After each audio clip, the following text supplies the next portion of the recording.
You're watching Leafs Morning Take with host Nick Alberga and former NHLer Jay Rosehill. The show starts now. It is Thursday, July 18th. Somehow, some way, we've escaped the floods. I guess Noah's Ark is halfway built here in Toronto, but it's another edition of Leafs Morning Take. Nick Alberga and Jay Rosehill. What's going on, Rosie? Yeah, that was weird. After a tough spring out west, you guys were cooking in the heat, and now that's kind of flip-flopped. You guys got some garbage going on. That's brutal, though. Like, did that much rain come down? Sewers couldn't handle it? Jeez. Man, that was a wild that picture. was such an apocalyptic day, like 2 days ago, I guess. It was really bizarre because it didn't feel like we got that much rain, but supposedly we got as much rain as we do in a month in a day.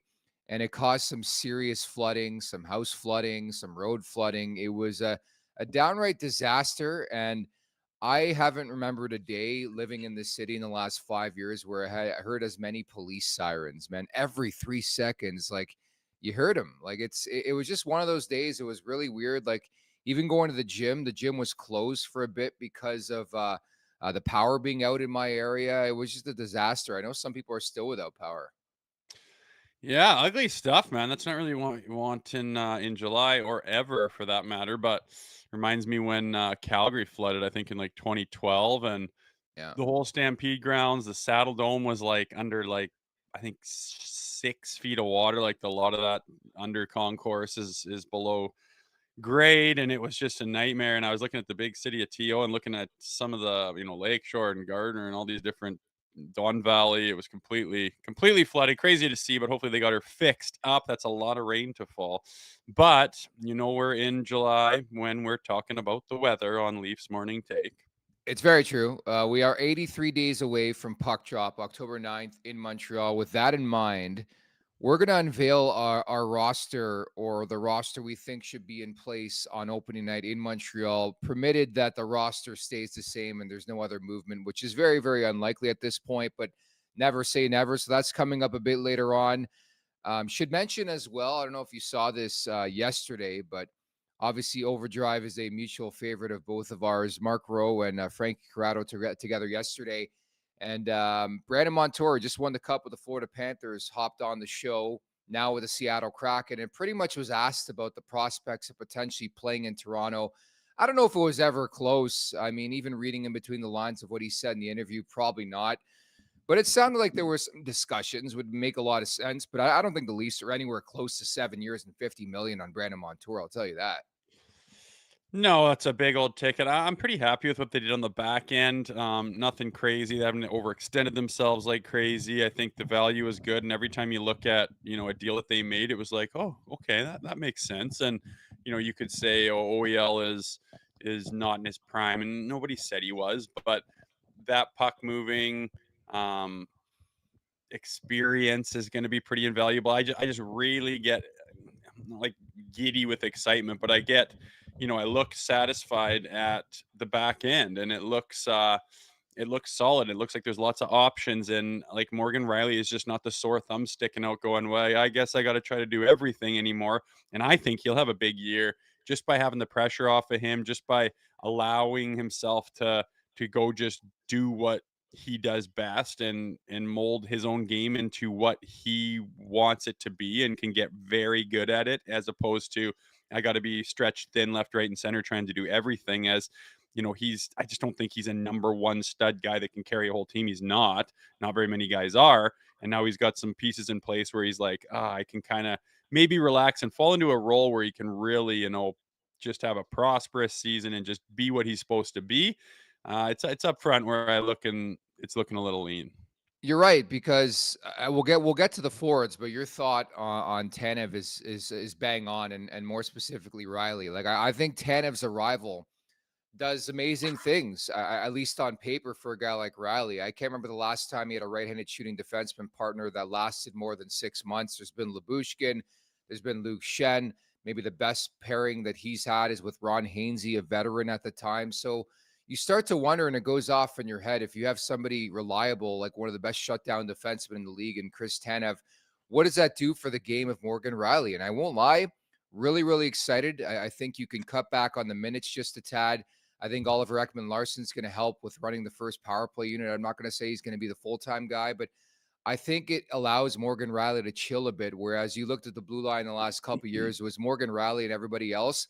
I think they bridged the gap a bit this offseason, Rosie.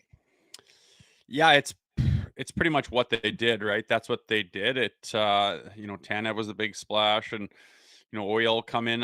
You start to look down the line at the McCabe's and the Benoits and stuff, and it's like, man, this could be, one of those decors that's like, man, everyone's fitting together. You got a lot of boxes checked. You got a lot of guys in their lane. No one's scrambled and expected to be super overextended. And I think that's when you get into trouble. Seems like the role and job everyone's going to be asked to do, I think everyone's very, very capable of doing it. And there's some depth there, which is super nice. And you look at the defense cores that are winning the Stanley Cup, and they're big guys that can move the puck. And the way this team's built with the powerhouse up front, you want to get those guys the puck and get it at your end and not be running around all crazy. I think it'll be nice in that sense. Again, we'll go over it, but you look up at the forwards, and I don't think there's enough done. I don't think that it is deep playoff caliber forward set. It's just not, and makes me wonder what could happen, what will happen. I hope there's something changes made, but I was hoping there was going to be a little bit more of a shake up front to make it have a look where you get excited about it. Incomplete is the best way I would describe the forward crop right now. And again, 83 days away from puck drop, so a lot can change. We'll see, obviously, over the course of the next couple of months, leading into training camp in September in Toronto. Pierre Maguire is going to drop by the show in about 15 minutes time. It'll be great to touch base with Pierre, not only on the Maple Leafs, some of the prospects. I'm sure he's got some takes or two on even Easton Cowan. Yeah, it'd be good to pick his brain. I haven't seen him in a little while. I used to talk to him, and he was always a unbelievable guy to come over and sit beside you and shoot the shit a little bit and talk to you, and always made you feel like he knew you inside out. And a guy like me, to have anyone, make me feel like I'm a big piece of the puzzle and the team. He made every guy feel like that, regardless of the role they played. And I always appreciated that. A smart guy, and lots of hockey knowledge. So it'd be awesome to pick his brain. I'm sure he's been watching, and we haven't really had a chance to open him up and see what he thinks of everything in Leafs Nation right now. So that's coming up in about 10 or 15 minutes time from now at the Leafs Nation 401 here on YouTube. If you're watching live, welcome. Hit that subscribe button, hit that like button at the Leafs Nation 401 once again, where you can do that. Leafs Morning Take, wherever you find your podcast, make sure to leave us a 5-star review. And don't forget to visit the LeafsNation.com. The opening segment brought to you by Greta Bar YYZ. For a good time, find Greta, 590 King Street West, weekly specials, live sports, over 60-plus arcade games. Let the games begin. Go big. Go to Greta Bar YYZ. So I guess the biggest chunk of information coming, I guess, a couple days ago now, but Easton Cowan and Noah Chadwick invited to Canada's World Junior Summer Camp. I think the cool thing about this whole show is that I remember meeting Pierre for the first time in Ottawa at the World Junior, the Eberle goal way back when. The World Juniors, they're in Ottawa coming up in 2024, early 2025. So that's exciting. A little full circle. Yeah, it's not surprising to see Cowan on there. I think he's he's pretty studly these days. Had a big year and just seems to have matured a lot. I think he's obviously a shoe-in right there if he's not in the NHL. But the Noah Chadwick, big defenseman, 6th rounder, WHL guy, and really takes a big stride last year, because I mean, how many guys are invited to this camp? It's not a whole lot, and he's a 6th rounder from 23. That's not, there's a lot of names in that hat. If you go back to 23 6th round and roll it all forward, guys that are eligible for the World Juniors, and he's bypassed a lot of guys with his play lately. So that's a bit of a feather in his cap. If he can make the team or not, yet to be seen. But to get invited to that level of a get together in the summer, where there's a lot of guys that, on the draft board and on the depth charts and whatnot, you would think would be ahead of this guy, shows how many strides he's taken this year, and obviously developing some talent, which is huge coming down the barrel. And start to look at guys like Minton and Cowan and what's going on there. And it's nice to have guys come down the pipeline and potentially, you start talking about them being ready at the NHL level to actually help out the Toronto Maple Leafs. Yet to be seen, and could be too early. We'll see, but it's nice that guys are getting developed down there. Maybe a last parting gift by Wes Clark last year, because you're right on Chadwick. In fact, he was the tallest defender to be invited to the 13 defensemen to World Junior Camp, again happening July 29th to 31st in Windsor. 66 games last year for Chadwick. He had 12 goals, 56 points. So we'll see if he ends up making that roster. Important to stress, too, just because you're not there doesn't mean you can't make it. So a.k.a. Ben Danford. Easton Cowan wasn't at the camp last year, ended up making the World Junior roster. So it just shows you how much players can grow in a short period of time. So that's happening, of course, late here in July. But let's get to the lines, the feature presentation, if you will, on today's podcast. So I put together what I think this Maple Leafs team should look like opening night. Again, assuming nothing else happens, assuming everything else stays intact, assuming some guys have strong camps. But I think first and foremost, as you see on your screen, that's the lines, the projected lines over a daily face-off. They do a tremendous job. So they got Nyes, Matthews, Marner, McMahon, Tavares, Nylander, Holmberg, Domi, Yarncroke, Dewar, Kampf, and Reeves. And then on the back end, they have Riley, Tanev, Benoit McCabe, and OEL and Liljegren. My lineup's a bit different to start. I've jumbled things up. I think, again, a lot of this is assuming that the youngsters have a pretty decent camp. Like, I'm still in the committee that Easton Cowan's going to get at least a bit of a crack, at least the first couple games to make this team, again, assuming he has a strong camp. So I actually have Easton Cowan on my opening night roster. So my four lines, I have Nyes, Matthews, Marner, Robertson, Tavares, Nylander, Cowan, Domi, Yarncroke, McMahon, Kampf, and Reeves, which would leave Fraser Minton, Pontus Holmberg, and Connor Dewar out. But I do think there's a bunch of expendable players up front right now. Yeah, I think the theme, if this is what it was come September, I think the theme would be like there is open spots for guys to go and earn. Like, it's not, you look at that and you're moving Holmberg and McMahon and Robertson and Dewar around. Like, hence why I'm kind of thinking it's a little bit lean. Like, you got all those guys on opening night roster.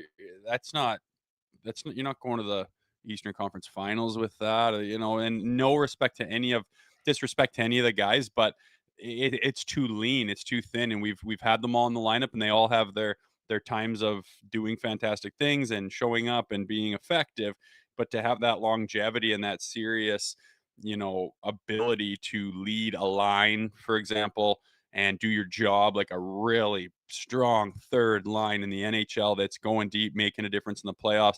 I'm not seeing it right there. And, this is why we talk about this kind of thing, for the people that, are against the fact that we keep repetitively talking about the core four and whatnot. That is what you get when you pay four guys whatever bloody dollar number it is, and it's huge. That's what you get. There's not enough to put that other big name in there. There's just not enough, and you get Holmberg, McMahon, Robertson, Dewar, Kampf. Like, that's too many. That's too many kind of no-namey guys to go to do something special. Where when you look at the back end, you're like, ooh, that's a nice top pair. Ooh, that's a good little shutdown. Ooh, those are a couple physical puck move. Like, everything looks real sweet. And, the only thing you could look at is Liljegren, what's he going to be? How good is he going to be? He could take a step in either way, but that looks very solid. And the forward group, it looks like Swiss cheese to me. I'm sorry.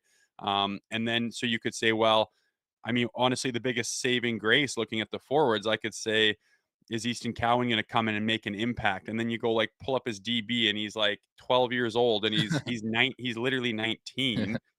And I'm like, a fucking 19-year-old's going to come into the National Hockey League. And I know it happens more often than it used to, but how much faith you put in the guy, and how much expectations do you put on a young mind? And could you bury him or ruin a year of him by having him stutter step, and then having the market kind of turn on him, and then all of a sudden he's doing the Nick Robertson thing, right? You don't want to see that. So it's interesting to see, and I really hope, like what you said to start this thing, they're not done, and this isn't the final product up front.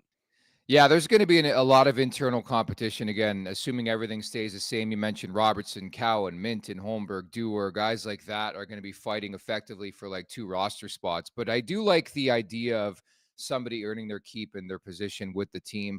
Having said that, I think there's actually going to be a couple guys that hit waivers, but you're right. I think they lack depth up the middle, first and foremost. In an ideal world, I don't want to see Max Domi centering the third line. I think he's more effective maybe on the wing with Austin Matthews in the top six. There's a lot of responsibilities towards like a Matthew Nyes this season, especially losing Tyler Bertuzzi. They don't really have the depth. And if you want to play Domi up the middle, the left side doesn't look like particularly strong. That's why I think a guy like Easton Cowan can crack this roster. But yeah, there's a lot more question marks, but effectively what they did is reallocate that money from up front to the back end. And that's why there's a bit of a hole up front now, Rosie.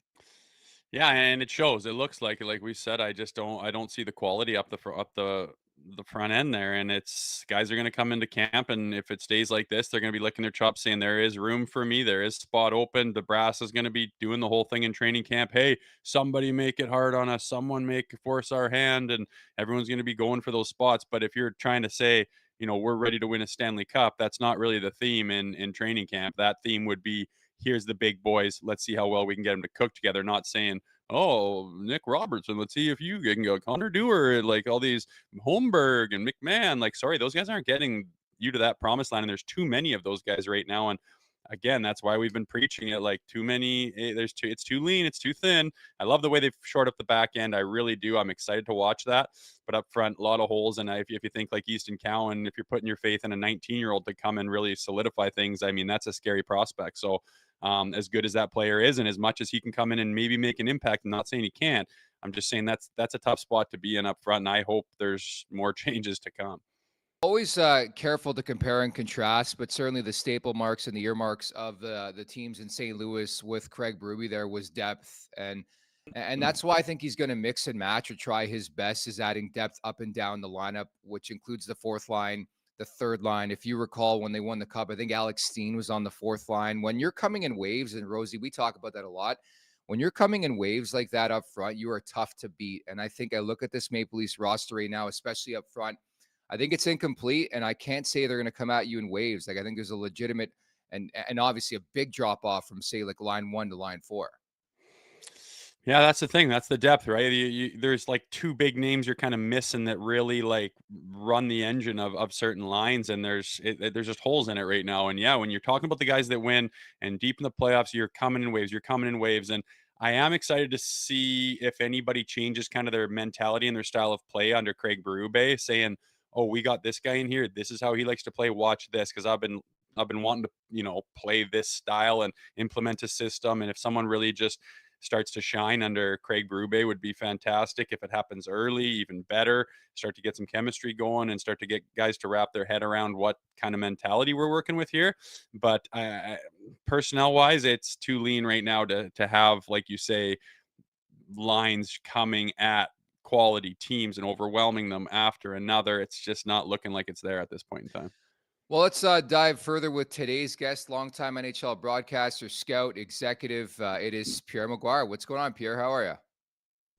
Hi, Jay. Pierre, good to see you, man. It's been a long time. Yeah, it has been good to see you.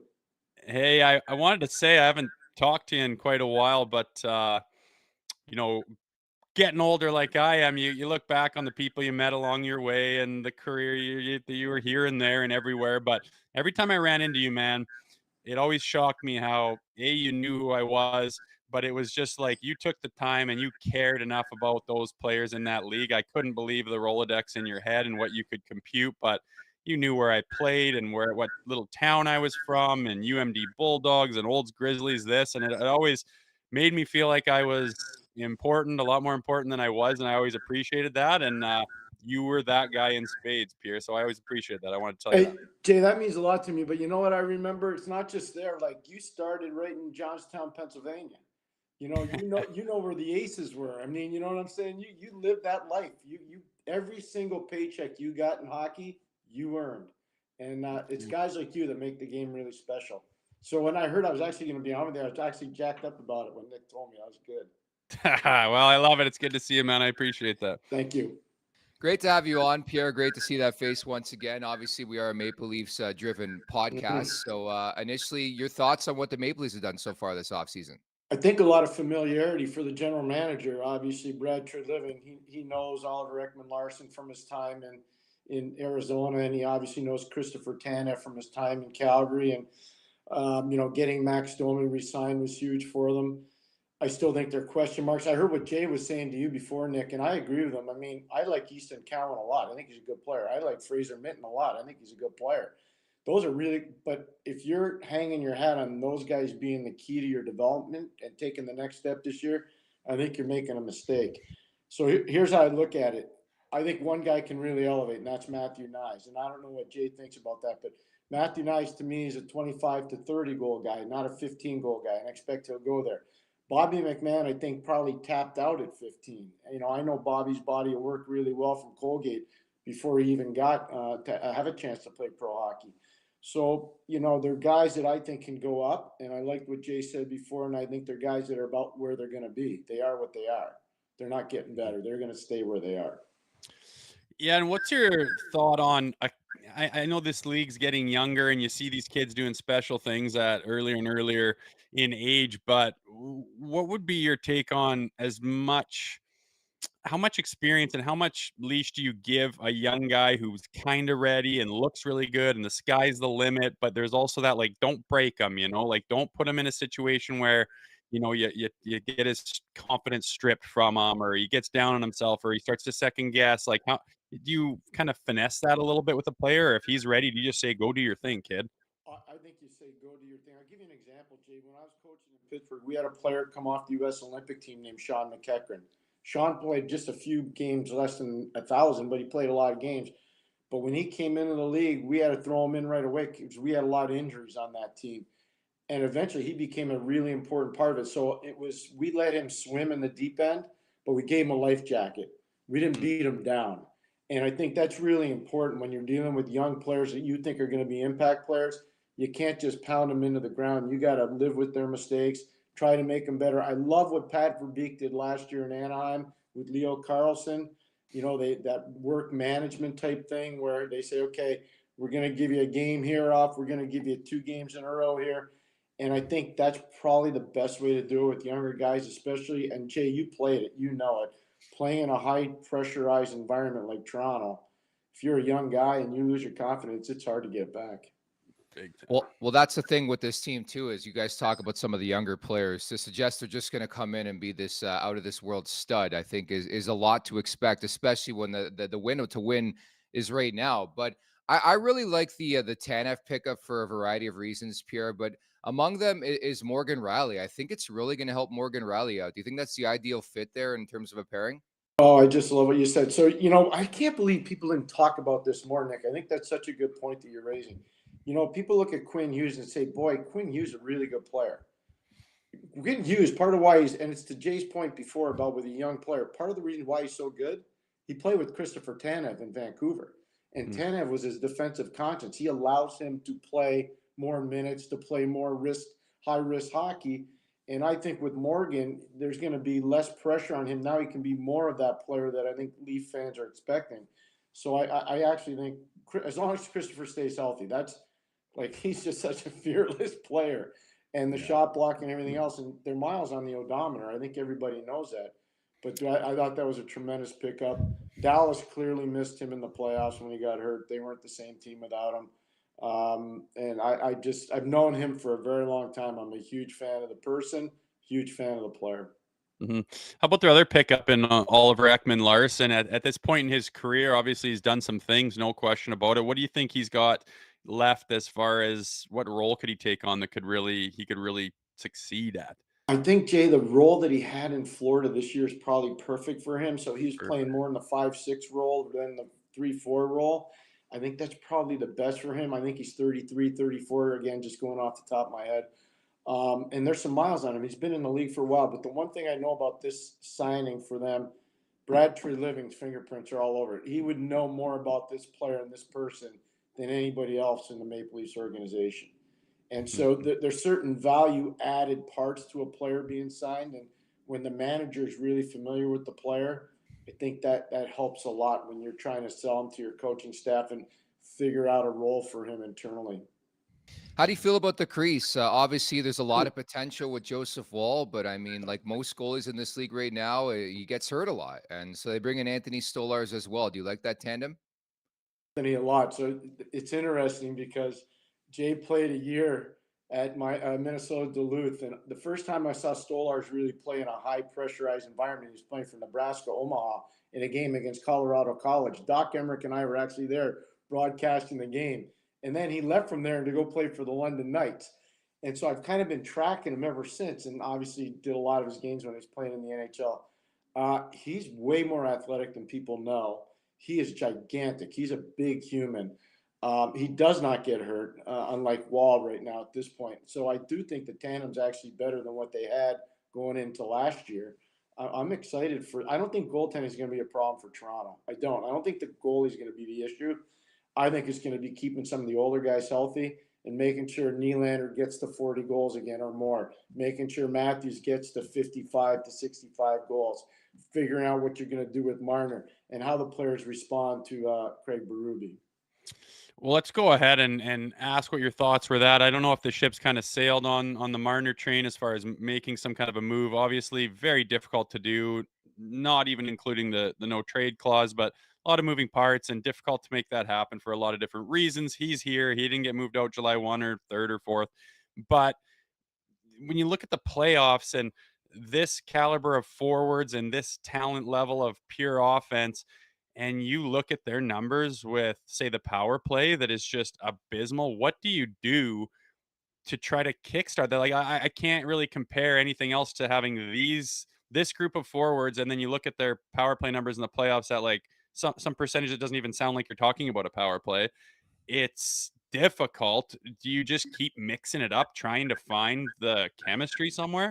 You know, Jay, I think it's really important. Berube's really comfortable with Mark Savard, obviously, and they bring him in, and he's probably going to be the stimulus or try to be the stimulus for the power play. He's going to have more options to work with in Toronto. I see people taking shots at him because Calgary's power play wasn't particularly good last year. Yeah. I get that. Different elements. And I'll speak to this from personal experience. I coached a power play in Pittsburgh that had some pretty good players on it. Mario Lemieux, Joe Mullen, Paul Coffey, Larry Murphy, Ronnie Francis. So our power play is in the top 5 all the time. I go to Hartford, and all of a sudden we're like 15 to 17 to 21. And people are like, well, what happened? Well, I'll tell you what happened.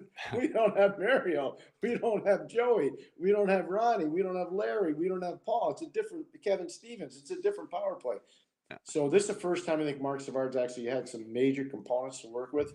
The one thing I'd say, and this is just from watching like you guys, a lot of games, the best power plays in the league go through one guy first. One guy's in charge. In Washington forever, it was Nicky Backstrom. I know everybody focused on Ovechkin, but everything went through Nicky Backstrom. You look at all the best power plays. New York, it always went through Adam Fox. You look at all the top power plays. One guy's in charge, and he makes the decisions and starts it all. I don't know why Austin Matthews can't be that guy. I don't know, just to Jay's point about Mitchell Marner, why can't Mitchell Marner be that guy? I don't think Morgan Riley has to be that guy. I don't think he does. Maybe they do, but I don't think he has to be that guy. So I think, Jay, to your point, it's going to come down to Mark Savard and his vision for the power play. Really excited to see that. And the one thing I have noticed, which is bizarre because there's so much star power on PP1, is how stagnant they become and how predictable they become. And I think that's the biggest thing to overcome. I think if you're Mark Savard and you think he's going to run that first power play unit, what are you going to do differently? How many different looks are you going to give? And I like that point about running it through a specific guy. And they got multiple guys who could probably take on that role. But we mentioned Craig Berube. Do you like that fit? First and foremost, I thought Sheldon Keefe did an excellent job with this team. It was just time to move on. But do you like the Berube fit in Toronto? I've known Craig a long time. I'm a big fan. I remember when he was coaching in Philly. Jay might even have been around then when he was in there. Were you, Jay? Yeah, I played for him. Yeah, that's what I thought. So I think he's learned a lot from starting out when he was coaching in the American League and then the NHL and then moving on.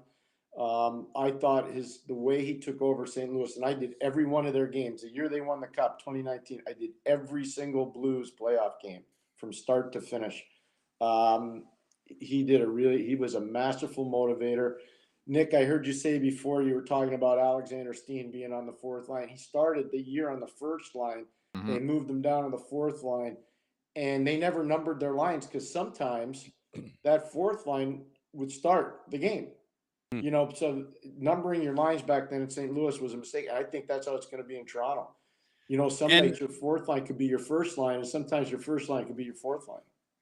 And another thing that just kind of popped up with Berube, and you've been in the Leafs locker room and know what it's like around there. And you know, you lose 2 games in a row, and all of a sudden it's absolute eggshells. Everyone's got a big dark cloud over them. No one wants to smile. All the media's like, can't wait to ask their shitty little question, but they're all tiptoeing to it. It's just this brutal atmosphere. And I think that Craig Berube is a guy that he just doesn't buy into that. He's not a roller coaster. He seems to be up here all the time, and he's just super, super steady. He'll walk into a room when everyone else is like, "Oh God," and he'll just say something that they're all like, "Oh, this guy isn't falling." And he's very solid. He's just a train he's just, you know what you're gonna get. He's not up and down. He's not a yo-yo. You always know what you're gonna get, and I think that's really gonna serve the Maple Leafs locker room.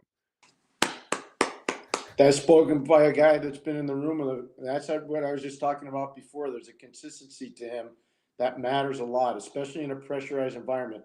St. Louis, even though in St. Louis, they'll tell you it's a highly pressurized environment, it's not Toronto. It's not Montreal. And so I think Craig will actually handle that really well. There are going to be nights where he's probably going to be gruff, with the media. I don't think, the players are going to know who the boss is.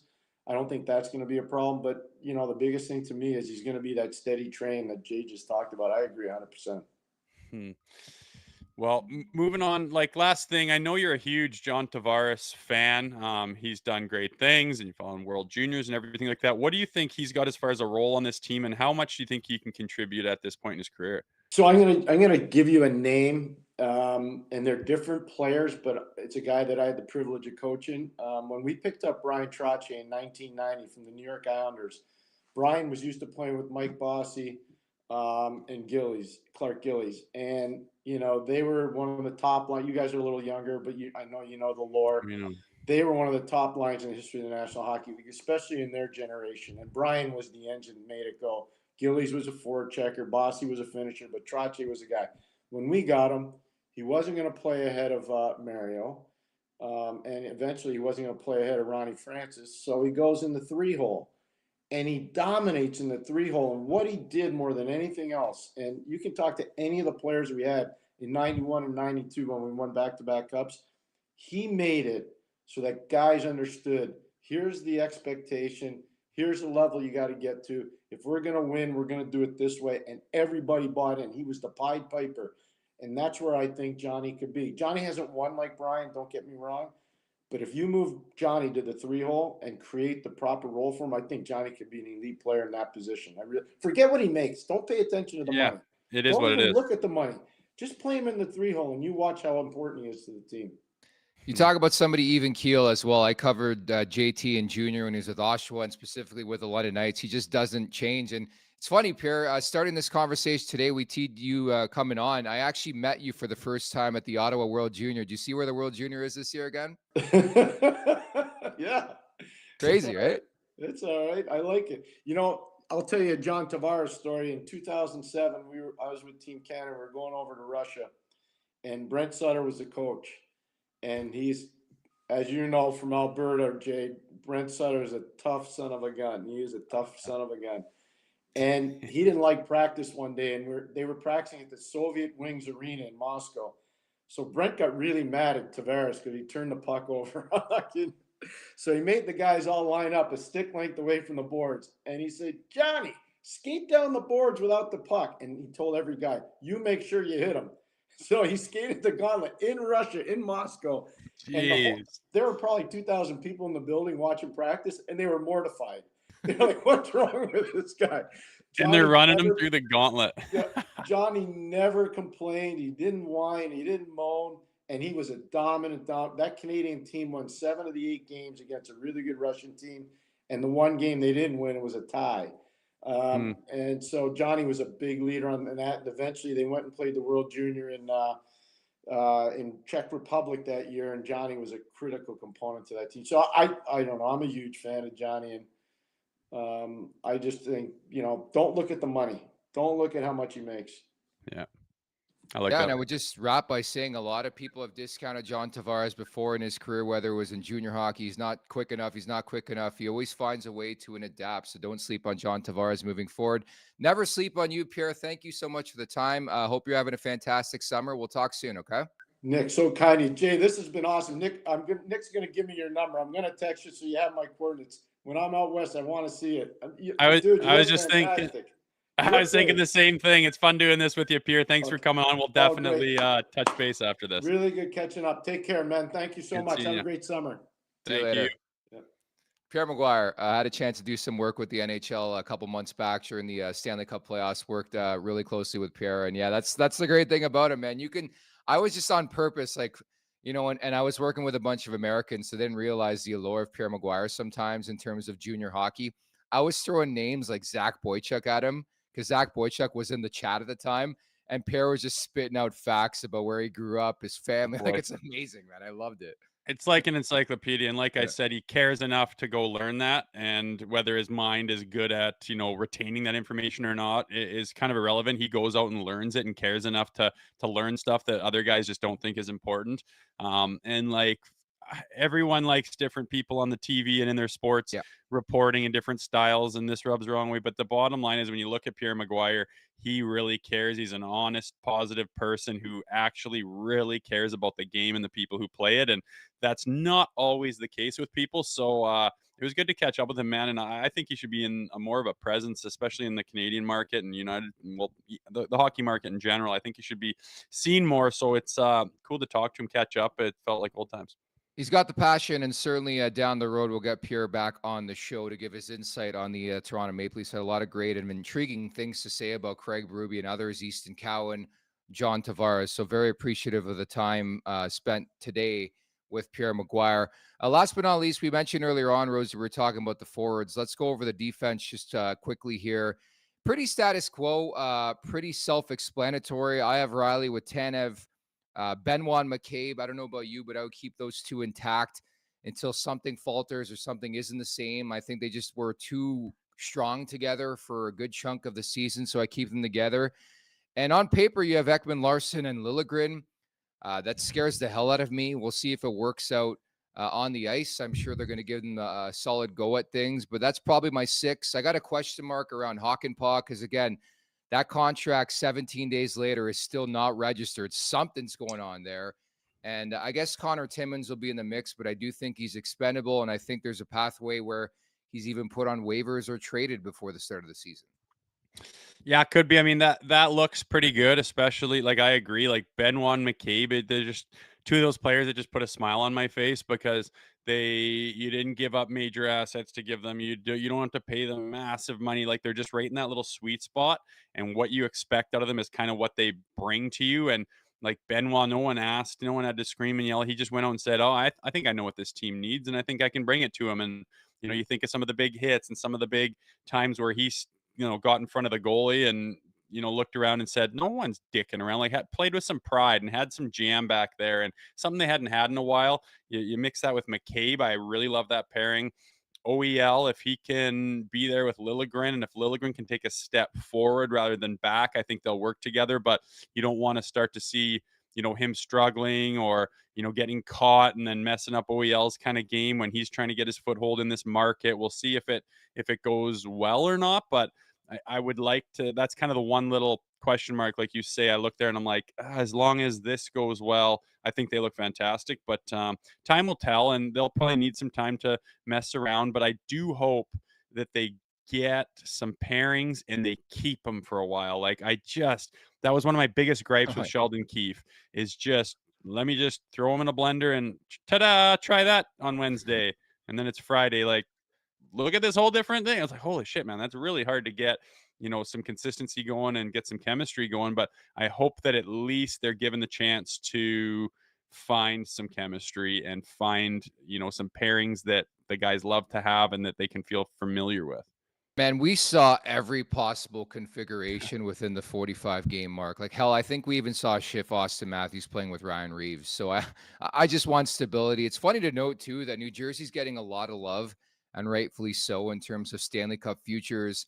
I mentioned a couple weeks back, I'm probably picking Sheldon Keefe to win the Jack Adams. I like what they've done, solidified the crease. He's got the best blue line he's ever had. Like, everything's in place for Sheldon Keefe to have another strong regular season showing, and I can't wait for the first meeting between the Leafs and the Devils. I think it happens right off the bat in the first couple weeks, and obviously as we get closer, we'll look at the schedule. But Josh P. writes in, guys, question, do you think Marner would function well with Robertson, pass shooter type look. I don't know that answer, but Rosie, I will say, and again, I did mention my roster, my opening night roster projected at least because there could be some changes.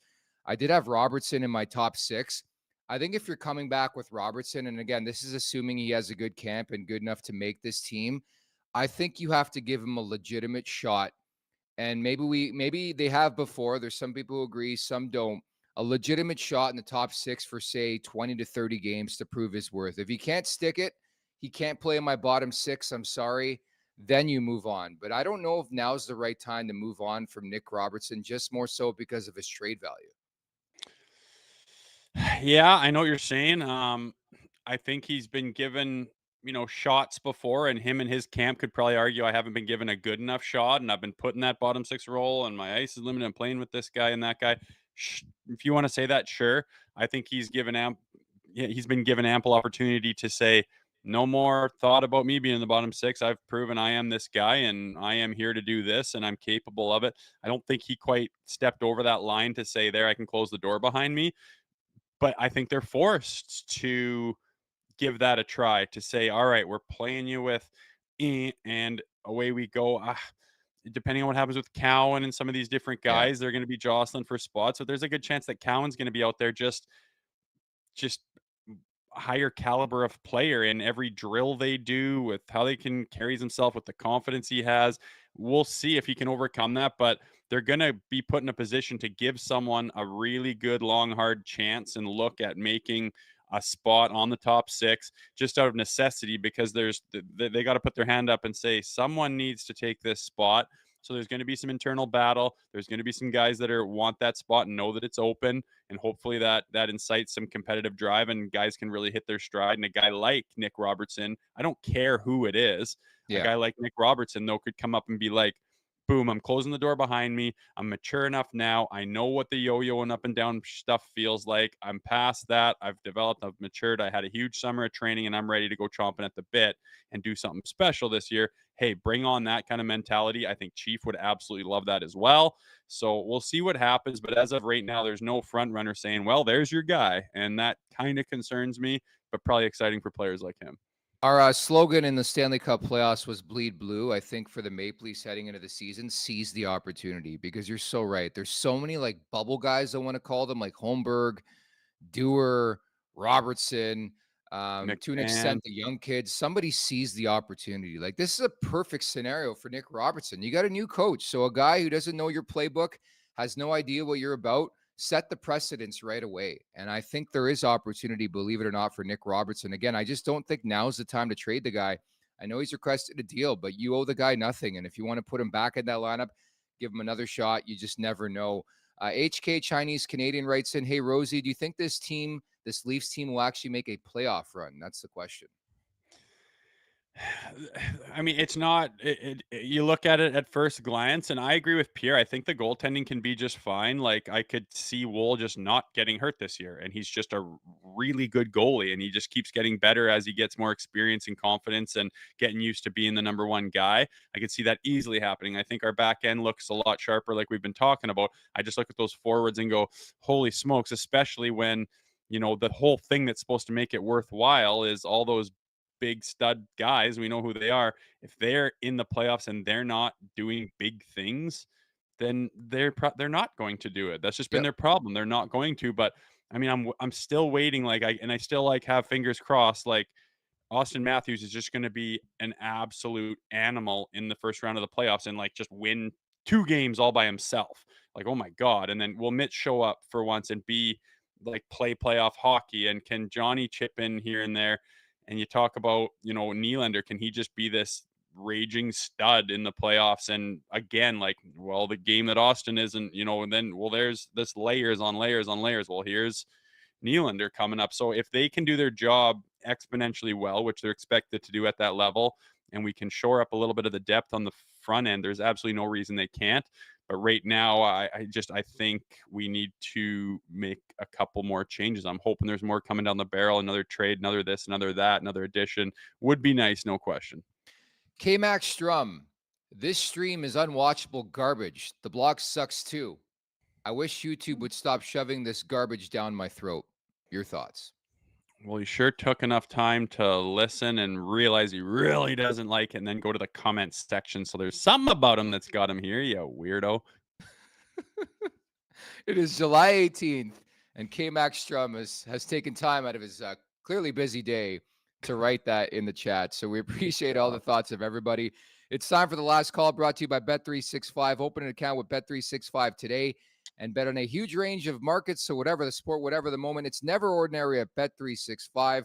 Let's talk a bit about the Jack Adams. I think there's going to be a lot of play, a lot of love for Sheldon Keefe in New Jersey, but why not Craig Berube in Toronto, Rosie?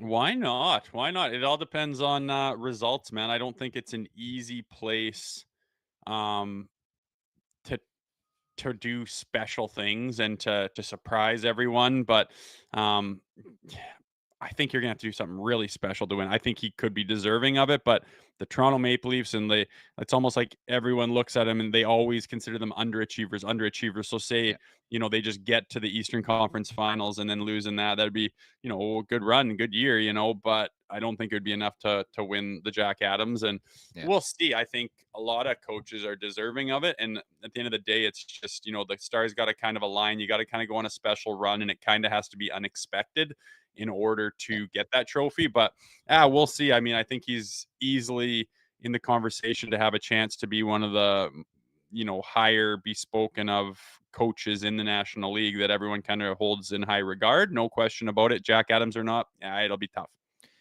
Did you know that John Cooper, widely regarded as the best coach in the NHL right now, has never won the Jack Adams trophy? So there's your answer right there, right? Yeah, surprised you didn't when he was kind of younger and stepped in and got all those guys that he brought up from that Syracuse team that was so bloody good at records and really got all those guys firing, kind of set the table for the Tampa Bay Lightning to become what they were. Yeah, I guess like I said, it's tough to do. The stars got to kind of align, even though you could do a ridiculously good job and be totally deserving of it. It seems like it's got to kind of be one of those unexpected, explosive, holy row, let's point at the coach to say he changed everything around. One of those stories that kind of seem to get it. Always the comeback stories for sure. Can't thank everybody enough in the chat today. Again, we're in mid-July. Not much is cooking. And concurrently, we had over 250 viewers listening and watching this show as we did it live. So really, really appreciate that. Make sure to hammer that subscribe button, hammer that like button at the Leafs Nation 401. Again, at the Leafs Nation 401. Leafs Morning Take, wherever you find your podcast, make sure to leave us a 5-star review. Head on over as well to theleafsnation.com. I actually put out an article talking about my projected roster for opening night on October 9th in Montreal, if everything stays the same. So make sure to go check that out. And again, can't thank Pierre McGuire enough for dropping by today's show. And I guess we'll reconvene next Tuesday, Rosie. Yeah, buddy. Looking forward to it. Hopefully there's some changes or some action or some information that's something new to talk about here in the next 4 days. So looking forward to it, man. I'll be here. It's a fun challenge, but again, you guys can tweet us on social media or reach us on Instagram, wherever you want to catch us, and maybe give us some ideas on what you'd like us to talk about. If you have some questions, like an Ask Rosie segment, we can go through that, because again, we aim to be with you at least twice a week moving forward here into the off season, into the month of August. So we're not going anywhere. The content certainly will continue. Again, we'll try our darndest to make and mix things up. I don't think we spent 1 second on the core four today outside of questioning for Pierre McGuire. So that's a win for me, Rosie. Yeah, I like it. Let's stop talking about it. I want to start no more Marner combo. How about they make a deal with Marner? Yeah, I don't think it's happening, dude. We're going to roll on here. Thank you to producer Vic, last and certainly not least, and everybody again. You guys are great. For Jay Rosehill, I'm Nick Alberga. We'll talk next week. Make sure to check out more of our content right here on the Leafs Nation YouTube page. We got long-form interviews, we got clips, we got epic rants by Jay Rosehill. We simply have it all. And don't forget, you can find out much more at theleafsnation.com. Thanks so much for watching.